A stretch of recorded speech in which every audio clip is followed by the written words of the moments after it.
Não, mas o Palocci aparece como uma possibilidade de candidatura ao governo do estado de São Paulo, ao Palácio dos Bandeirantes. Não para ele, e ele não colocou essa candidatura. Isso é porque o senhor tem um candidato da sua preferência, que é o prefeito de Osasco, Não. Emídio. Se o Palocci fosse o candidato, eu apoiaria o Palocci. O Emídio também apoiaria o Palocci, não teria disputa Emídio e Palocci. Pois é, vai haver um julgamento no Supremo em breve, para ver se será aberta ação penal contra o ex-ministro Palocci por conta da violação do sigilo. Muita gente diz em Brasília que se houver uma absolvição, não é uma absolvição, se não for aberta a ação penal, que isso seria um incentivo ao Palocci poder ser candidato a governador de São Paulo. Bem, aí é a sua avaliação. Não, é a avaliação de muita gente em Brasília. Eu diria o seguinte, eu espero que o Palocci seja inocentado porque não tem elementos para processá-lo. Ele era ministro da Fazenda, ele não era presidente da Caixa. Então não tem elemento para ele ser processado. Mas se não havia elementos, por que ele deixou o cargo?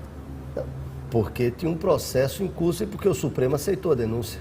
E o presidente Lula não queria ter um ministro. O Supremo não aceitou a denúncia ainda não. O Supremo ainda vai julgar. Vai julgar. Mas ele foi denunciado. Isso, foi feita uma denúncia pelo Ministério Público. Pelo Procurador-Geral. Pelo Procurador-Geral da República. Então, isso foi um critério dele e do presidente da República. Deputado, o governo havia acelerado o debate eleitoral e começado a conversar sobre uma aliança PT-PMDB para 2010.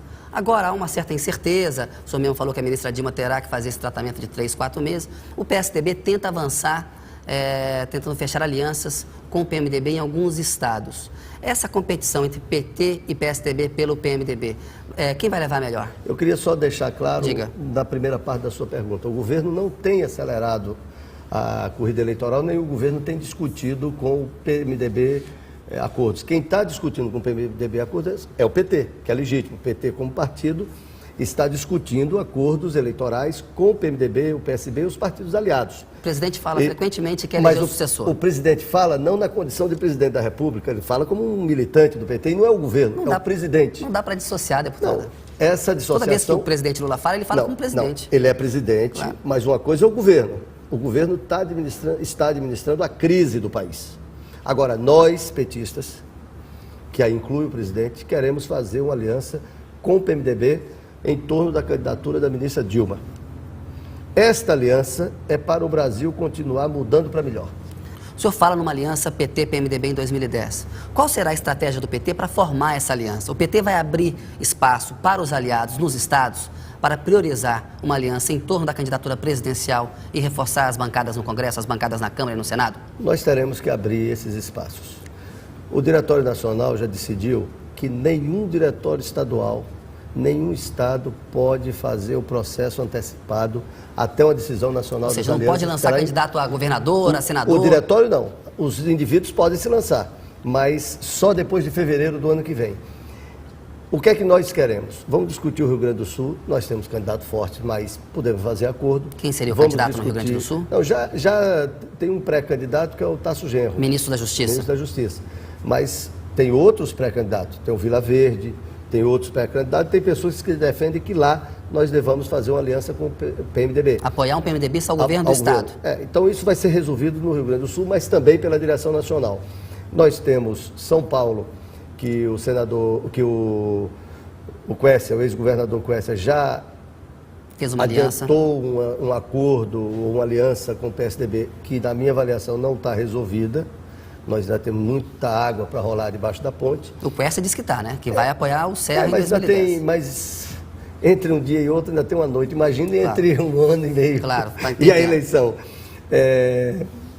Nós temos Minas Gerais, que é possível fazer um acordo, e tem lugares que já está bem afinado, como é o caso do Ceará. Por que o Ciro Gomes e o PSDB não são preferenciais como aliados do governo Lula, hein?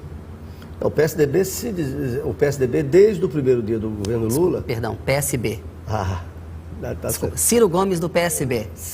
Eu entendi Ciro Gomes e o PSDB. Do PSDB, Não, Ciro Gomes, ele é um deputado de bastante expressão, foi governador do estado, é paulista e tem colocado o nome dele para presidente da República. Exato.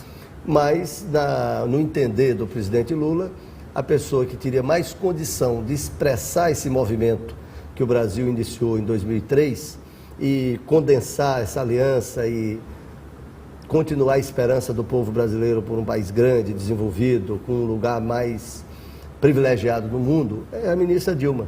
Foi uma escolha do presidente Lula e tanto ele estava certo porque logo em seguida o PT inteiro aderiu e hoje eu diria que a Dilma é uma candidata do PT e do Lula. E da base do governo, o senhor acha? Eu acho que da maioria da base do governo, ainda não é da base do governo. O PT vai conversar com o Ciro Gomes? Nós já estamos conversando. E qual é a proposta para ele? Ser vice da Dilma? Ou o vice tem que ser do PMDB? Não, é cedo para adiantar a posição sobre vice. Eu acho que nós temos que fazer um acordo nacional. A partir do acordo nacional da resolução dos problemas nos estados, nós definiremos o perfil do vice. O Ciro é um bom nome para o vice. Tem o nome do Michel Temer, se o PMDB vier. Que é presidente do PMDB, o Michel Temer, PMDB, deputado federal. Deputado federal por São Paulo. Então ainda é cedo, mas a tendência é o Ciro terá um papel especial na definição da chapa majoritária. O PT teme a formação de uma eventual chapa José Serra, candidato a presidente, Aécio Neves, governador de Minas, candidato a vice? Não, isso é um problema do PSDB. Uma chapa dessa pode ser... Uma chapa forte, hein? Forte. Até agora, o que nós temos de resultado das pesquisas qualitativas é que não é uma boa solução para o Aécio. Mas é uma escolha que eles terão que fazer. A lógica ali seria unir São Paulo e Minas, que são os dois maiores colégios eleitorais, e tentar fazer uma aliança com 3 estados do Sul para compensar a força do PT no Nordeste. Quem defende essa estratégia com muita ênfase no PSDB é o ex-presidente Fernando Henrique Cardoso, que achando que assim consegue ganhar a eleição do PT. Aí nós vamos testar. Na minha avaliação, essa chapa vai ser ruim para o governador Para o governador Aécio.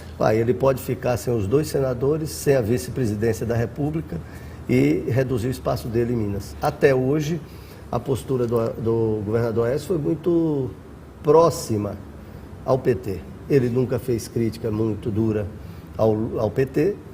Ele acabou apoiando um candidato junto conosco lá em Belo Horizonte, na última eleição. Eu diria que até hoje fez um apoio meio envergonhado, inclusive ao presidente Lula nas eleições. Se você pegar o resultado dele na eleição e o resultado do Lula, parece até que foi feita uma dobrada. Em Minas se falava Lula e Aécio em 2006. A oposição tem feito um discurso de que vai manter o Bolsa Família, de que gerencia melhor a máquina pública e que vai acabar com o conservadorismo da política econômica. Você acha que vai ser um discurso eficiente para conquistar o eleitorado em 2010? A oposição não tem moral nenhuma para falar de conservadorismo de política econômica, muito menos de Bolsa Família. O governador Serra tem atacado o Banco Central. Vamos pegar, ele foi ministro do governo. No governo Fernando Henrique, a taxa Selic chegou a 47%. Rendimento da poupança 6,17 mais TR. Então, quem aplicava na poupança no governo dele perdia dinheiro. 47%. A meta de inflação, em 2002, eles colocaram 3,5%. A inflação chegou a 12,5%. Então, falar de conservadorismo, de política econômica, eles não têm moral. O Bolsa Família, até pouco tempo, eles diziam que era esmola e que eles tinham começado. Eles faziam o quê do Bolsa Família? Era aquela comunidade solidária, coisas localizadas. Não entenderam o que é o Bolsa Família. O Bolsa Família não é um programa de ajuda aos pobres. Houve uma massificação no governo Lula, mas o governo Fernando Henrique já fazia assistência social, já tinha programa de distribuição. Me permita falar para você, e você também está errado. Por quê? Por quê? A oposição não entendeu o que é o Bolsa Família. O Bolsa Família é um programa de desenvolvimento econômico. Nós temos 11 milhões, hoje vai para 12 milhões. Cuja semente, deputado, veio do governo Fernando Henrique. Não veio. Escute, deixa eu explicar. Por que o PT não reconhece isso? Deixa eu explicar qual é a diferença. Qual era a comunidade solidária do Fernando Henrique? Uma comunidade pobre aqui, você tinha vamos chamar de Bolsa Família, para não ter a divergência secundária? Exato. Outra comunidade pobre aqui, você tinha o Bolsa Família. Qual é a concepção do Lula? Quase 10% das famílias do Brasil, dos pobres, recebem o Bolsa Família. Todas as cidades do país... A concepção é massificar o programa para poder turbinar o mercado interno, ser uma política de desenvolvimento. É uma ruptura. Naquele caso, não era política de desenvolvimento de mercado interno, era uma política compensatória. No nosso caso, você bota dinheiro do Estado numa cidade paupérrima com as famílias mais pobres. Você imagine se cada família, dessas 12 milhões de famílias hoje, comprar uma sandália, que lá na Bahia chamava de sandália japonesa. Não sei como é que chamava aqui antigamente. Então, comprar uma sandália por mês. São 12 milhões de sandálias. Deputado, vou pedir